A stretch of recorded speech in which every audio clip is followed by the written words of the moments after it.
If you're an Xbox collector, you know it's been very difficult to come by physical releases these days. But about 10 years ago, when we started collecting for the Xbox One, we focused on getting physical copies that were more of the oddities and rarities out there. So in today's episode, that's exactly what we want to highlight.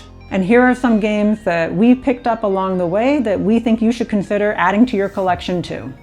So we have a bit of a ridiculous one to start with here. A really interesting bundle that you've played this game. I played it a little bit, but it's yeah, like I said, a ridiculous one. But well, yeah, why don't we check it out?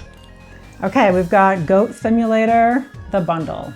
Now, this is Europe only. Yep, this is PAL region. Or, it's region free, but it's, yeah, the release was over there only, yeah. And it wasn't released over here at all. So this is the only way to get this particular one as a physical. And that's why we really wanted to add this one to our collection. But it's a pretty good bundle as well. Yeah, it comes with the base Goat Simulator game. And then if you are familiar with delistings and achievements, the other edition on here is the More Goats edition. So it comes with the MMO DLC and the zombie DLC, basically. So that is like a separate game in some ways. And then later on, obviously, they had more DLC. But this was not included in this bundle, which makes it kind of unique.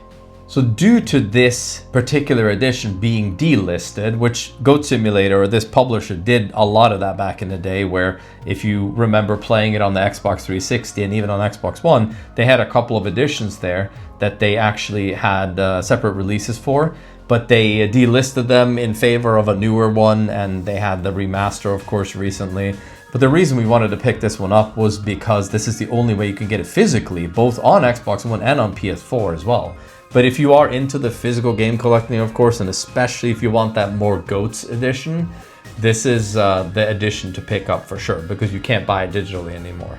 And also, it's a crazy, bizarre, weird, strange game that's full of glitches pretty much on purpose. I mean, it's a really fun, silly game to play, and I think it's crazy how much DLC they did add to this game. So, just getting any of this on a physical to me is worth it. It kind of advertised itself as being broken and glitchy, and that was the selling point for people buying the game. And I'm sure it worked for a lot of kids, a lot of teenagers that would love to play a game like this, but like I said, you've had more experience with this game than me. I definitely recommend Goat Simulator. I recommend playing it, and I recommend trying to find this one. I have one here that you may know a different edition of this game that is way, way expensive. But I'm here to tell you that you actually don't have to hunt for that other one. You can just get this one. And that's ReCore. So this was an Xbox One exclusive, and it still is. This was a very interesting release because it had one of the original creators of Metroid, I believe, that worked on this game. And it was very hyped. I wouldn't say it was an overhyped game or anything. I think this is going to become some sort of a weird cult classic someday, right? It's one of those weird games. But what's cool about this game, if you have the standard one, which is way cheaper, I think the standard one is like $10 to $15, something like that. But if you get the definitive, that could go from $50 upwards to $100. It used to be much more expensive.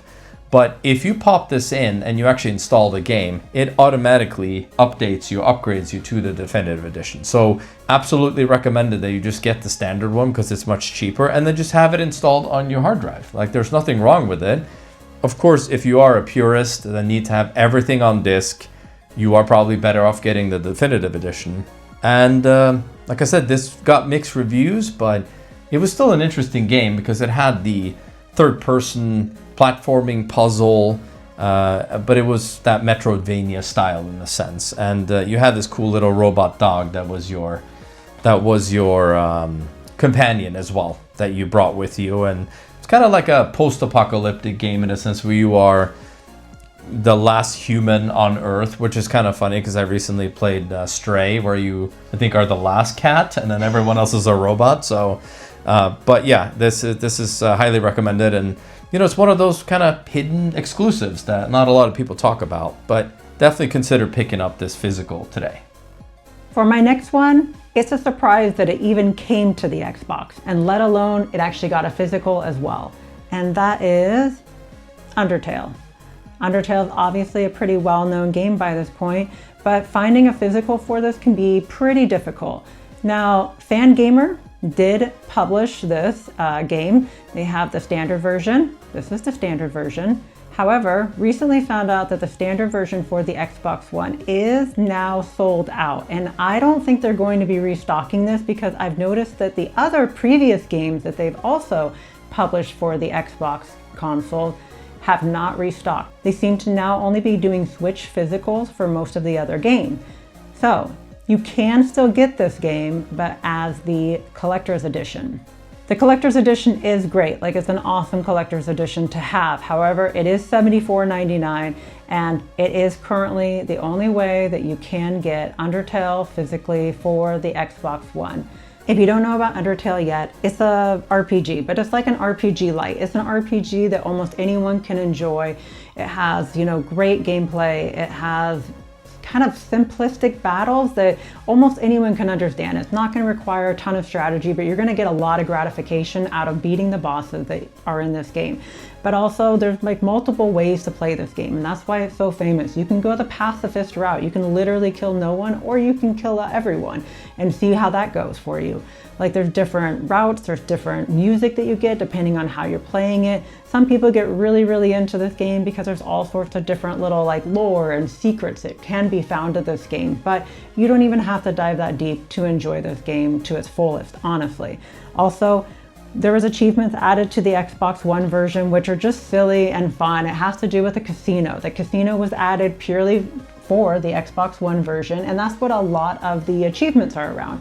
So it's an extra little fun goodie. I'm pretty sure they added that into the other versions as well as like an update, but first it came to the Xbox One, and it's just another fun little addition that we got to see through playing this on the Xbox One. So you're saying that even achievement hunters that aren't into this type of game is gonna play this for the achievements? You know what? It's pretty easy to get the achievements from what I've heard. However, you do still have to play through most of the story. But you don't have to beat the game, but I would bet you would probably still want to beat the game once you have made it that far in it. I got all the achievements and I beat the game too. So it's a great game. It is. And a lot of people probably know this game from the Xbox 360. It was a huge hit on Xbox Live Arcade. I actually didn't play it until the Xbox One, where it actually has everything included, which is why I wanted to play it there. But I'll probably go back and play it on the 360 as well. So I decided to talk about State of Decay Year 1 Survival Edition. And I actually bought this digitally first, and I didn't know there was a physical for this game. But this obviously has like the 1080p upgrade, and it has all of the DLC packs in here as well. So I actually really enjoyed this game, more so than I thought, so it makes sense to me why they made 2 more games in the series, and also why it was such a big hit on Xbox Live as well, or Xbox Live Arcade, I should say.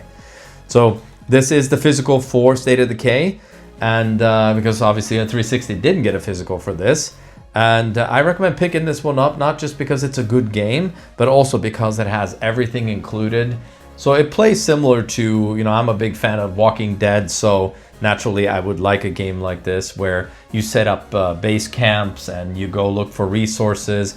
And it is actually pretty brutal too. You have to keep everyone alive, so you can actually lose team members here, and then you have to sacrifice them, and if they get bit by a zombie and there's no way to save them, then you might have to sacrifice them somewhere or save yourself, that kind of thing. So you can switch between characters and go out on, I don't know what they're called now, like they're like raids, or you're just going out to find resources at different houses and stuff like that. So if you're familiar with those kind of shows like Walking Dead, this will be right up your alley. But yeah, State of Decay is recommended. I really enjoyed this one, and get the physical as well, because this is still Xbox exclusive as well. I have a little funny story about this one. Is I actually heard about this game like when it was just being made, and I went to PAX and there was Undead Labs with a very tiny little booth at that time. Like it was I don't know, those little ones off to the side that you see all the indie games with. It was such a small booth that basically I was able to just sit down and talk to some of the developers. And I remember talking to them about this game, telling them how excited I was to see this type of zombie game being developed and everything. And I think the thing that stands out to me that was probably the silliest thing I could have said to them, and it probably made them laugh, is when they told me about the whole day-night cycle, and I was like, wow, that's so cool. And I said, like Animal Crossing. Yeah, okay, she's comparing our zombie game to Animal Crossing, but... Pretty close, you know. Sure. Animal Crossing, the animals get very aggressive at night, so be careful. Yeah. I was like, well, we've got villagers that we're recruiting and we're finding. We have some like farming going on and stuff like that as well. I mean, I'm building a homestead, you know, with my villagers, and it's a day-night cycle. So zombie Animal Crossing. That was my take on the game at the time without playing it. I mean, it makes sense. I mean, what is interesting too, because you have to keep your inhabitants, in a sense, or the survivors, happy as well. So if someone's not happy with another person, you have to resolve that conflict as well. And maybe you have to take them out for a walk or something, and you go do something to get morale up. And it's really interesting. And obviously you have to build out your base, get food, you know, build out a kitchen, whatever it is, a scouting tower. And so, yeah, this is like a very fun game to explore, but it has brutal consequences if you don't do it right. Oh yeah, that's how I ended my game, I went out looking for some supplies, and instead, I think while I was gone, I had zombies raid my little like home, and I knew I was pretty much screwed at that point and probably going to have to start over. All right, this one's not about zombies, but it's one of my favorite survival games that got a physical, and I think it would be one of those games that you wouldn't think it would get a physical. It's definitely, people mostly buy these games as digital only, but I was excited to find Don't Starve Mega Pack. And the cool part about this one is it does have the just like solo play, just the Don't Starve game, you know, doesn't have to be online. It includes the DLC, Reign of Giants, and also the Shipwreck DLC. And then it does have Don't Starve Together on here. However, that would probably be more like an unlock, because Don't Starve Together still gets updates today. Like, it has updates for pretty much every holiday, every couple weeks. I feel like it gets like another update. They update the art and the menu screen. They update the items that you can unlock. They update the characters and how that you can dress your characters up and stuff like that. They have really cool holiday type events that they're still doing today. And I mean, this game, I don't know how old this game is now. Feels like it's been around forever, but I think if you have Don't Starve Together installed, you know how often those updates come up. Yeah, I mean, but this is, you know, these are great games. Whether you're playing just the original Don't Starve or if you're playing Don't Starve Together, I mean, these are great games. But I picked this Mega Pack because I think that it is kind of hard to find this one, at least for the Xbox One. It's harder to find this one. Like I said, it's a great value for what's on it. And also, you know, if you get it with this, it's kind of cool. It has a little like controller skin in here for your Xbox controller. And I thought that was just kind of neat. I like when they do that. Hey, we don't get manuals, but if we get some kind of freebie in here, I think that's, you know, that's great. If you haven't played Don't Starve before, this is like a grim looking, darker, you know, art style. Even though it is kind of whimsical art style, I'd almost say Tim Burton-esque kind of characters and stuff. They all have their different unique abilities, and really you're throwing them into a randomly generated world, and you're seeing how long you can survive, how long you can go without starving. But it's not just starving. When nighttime comes, the monsters come out. We're very familiar with this concept. And you're gonna have to not quite seek shelter, but you need to seek light. So you're gonna have to be able to make a campfire each night. You can build kind of like a homestead for yourself, but really you're gonna find yourself wandering across the map in order to find just different things that you're going to need, especially for when winter comes. Winter comes, you're gonna need to have those fur clothing to stay alive. You're gonna have to have better weapons and stuff to make it through the winters. And then Don't Starve Together expands upon that even more, because now you can play with other people. So you can play with randoms very easily in Don't Starve Together, which I think makes that really fun. You can play with people that you know, obviously, as well. But it's the same kind of concept, but maybe a little bit more difficult. They definitely have like the big bosses in this, and that's the achievements I still need to get in this game, is taking down the bosses in Don't Starve Together. And that's where I come in, I'm sure. Like, you are wanting me to start this game. I need the teamwork, okay? Yeah. I gotta be able to know that I've got my teammate on the same page as me and we're taking down that boss. I can't have those people that are just suddenly taking off on a boat while I'm like, come on, let's go take down this boss. Doesn't work that way with randoms. Yeah, No. they don't understand what you're trying to do. So No. so yeah, I'll consider it. It looks pretty fun, but brutal at the same time. It is brutal. So yeah, get a friend, play Don't Starve together. It's a great game.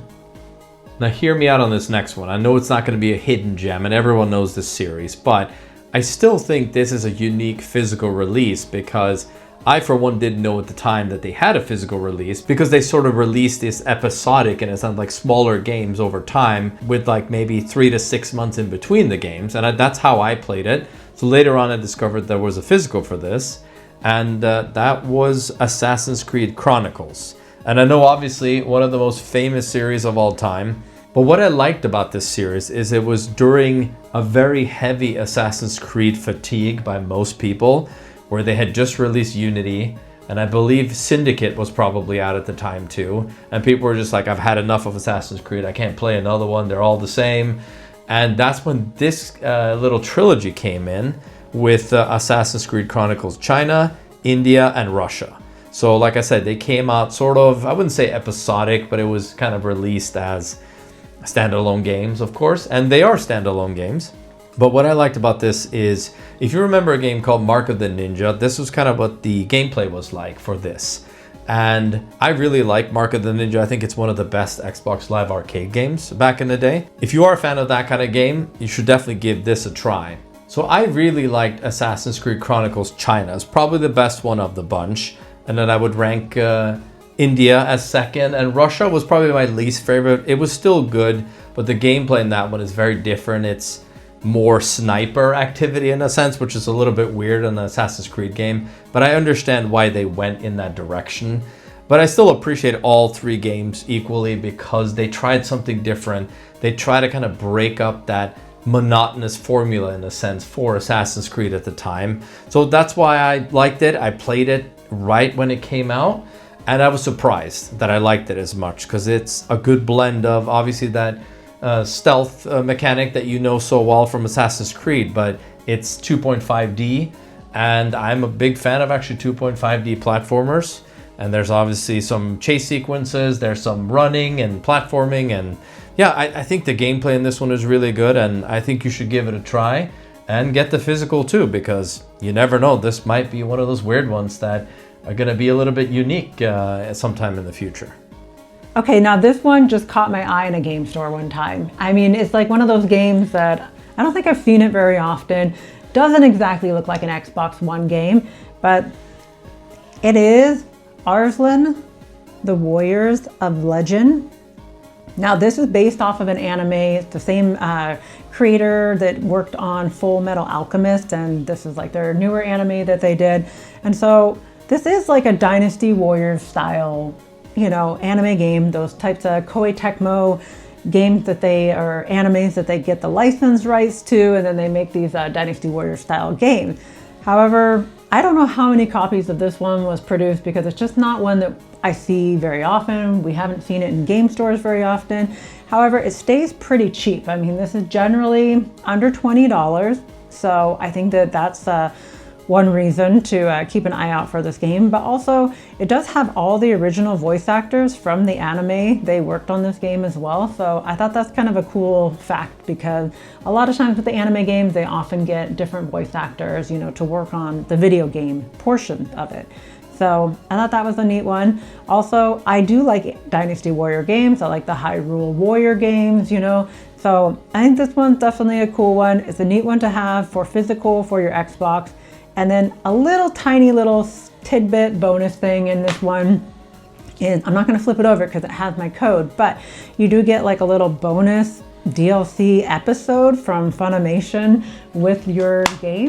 So I thought that was kind of a little silly add-on that they did. And again, I'm kind of a sucker for those things lately. When there's no manuals anymore, as you've probably seen, right? Like I showed you, there's a controller skin for Don't Starve. There's, you know, this little code to get like a little free episode. I just think things like that, little fun add-ons, is something that we can all appreciate today's gaming collection type of era. So, yep, check out Arslan, the Warriors of Legend. So I have an interesting one next here because I think they did a phenomenal job on the trailer for this game, and that's kind of, I think, what got everyone intrigued by it and wanted to play it as well. But the reason why I wanted to have it in here was because there was like a publisher dispute, and that's why it's become sort of a rarity on the Xbox One. And that game was The Sinking City. And this is the day one edition. I do think they may have another edition as well, but that's the one that I bought. And this is a H.P. Lovecraft game that I actually really enjoyed. It's not like a game of the year contender or anything like that, but if you have that H.P. Lovecraft mystery and the weird characters, and obviously this is a, as it implies, a sinking city. So when you traverse this city, you actually have to get into a boat because you're there to investigate a murder. And so you're trying to interrogate people. You are also fighting monsters in this one. So it's a little bit of everything, a little bit of action horror, some mystery, third person shooting, and also just kind of like, I would say it's like semi-open world game. But I actually went into this with an open mind, and I actually liked it more than I expected, because I had some expectations of it, but not like, oh, this is like an overhyped game that they had an amazing trailer and I'm very intrigued by it. But I bought this game around the time I bought Call of Cthulhu as well, which was another like first person mystery game on Xbox. And yeah, I actually really enjoyed it. And the dispute that I talked about earlier was between Frogwares, the developer, and their publisher at the time. I don't think it was Big Ben. I think it was like Nacon or something like that. And they had to stop publishing games, and or they decided not to publish games with them anymore. So they pulled them from the marketplace, digital marketplace, and then from then on, they've pretty much only released games digitally themselves. So self-published going forward, but you still have some of these releases on Xbox One that is definitely worth checking out, especially since on Xbox, this may have been the last time they have released anything physically. And as far as I know, they haven't had any plans to do anything on Series X or beyond. So they may have had some PS4, PS5 releases on some of the games, but they've also re-released this game and then also remastered it recently as well. So you have several ways to play it, but if you want kind of the original Day 1 edition or the physical for Xbox One, this is one that I would recommend checking out because it's a good physical to have and also a good game to play. I remember this one because this one took us a while to find during the worst time to do game collecting, I would say. Yes, absolutely. I agree with that one. And it's funny because it did become a little bit more available for a while, and then I checked on it and now this one is back up again in price. So I'm gonna say this one is pretty rare, and that is Baldur's Gate. This is both the first and second Baldur's Gate. I love these games. These were definitely probably my favorite games on PC for a very long time. And definitely Baldur's Gate 2, classic game on the PC. Definitely one of the best RPGs out there. This one is cross-platform. It's available on at least the PS4 and the Xbox One. I don't think this was released on the Nintendo Switch, but I know definitely PS4. However, the Xbox One version has frequently just gone up in price. And like I said, there was a time when it was a little bit lower in price and I was like, oh, okay, good. Maybe they printed more, but now it's back up again. I have seen it from time to time in person being reasonably priced, but still the reason I say get this one is because, I mean, it is a PC port. This game was previously only available on your PC. So that was a surprise to me when this game got brought to console at all. I mean, I was like, amazed by that. I mean, if you are like me and you like playing with a controller especially, or if you're into achievements or anything like that as well, I mean, you will want this on your console. If you're an RPG fan and you've never played these games, I highly suggest it. These are games that you need to try out. These are games that have influenced some of your favorite RPGs, from like Elder Scrolls series to obviously the latest Baldur's Gate 3. you know, the fame that that has achieved is probably making people go back and say, I want to try out Baldur's Gate 1 and 2. And honestly, I don't blame them at all. And this is one I would definitely add to my Xbox One collection. This is one that I think is a must play for any RPG fan. Thanks for watching our episode today, and we hope you enjoyed it and found it helpful. Also be sure to check out this other video right here, because that's what everyone on YouTube does. If you like these types of videos, make sure to subscribe, give us a like. It really helps us out, and also it'll let you know when we make our next videos. And until next time. Bye!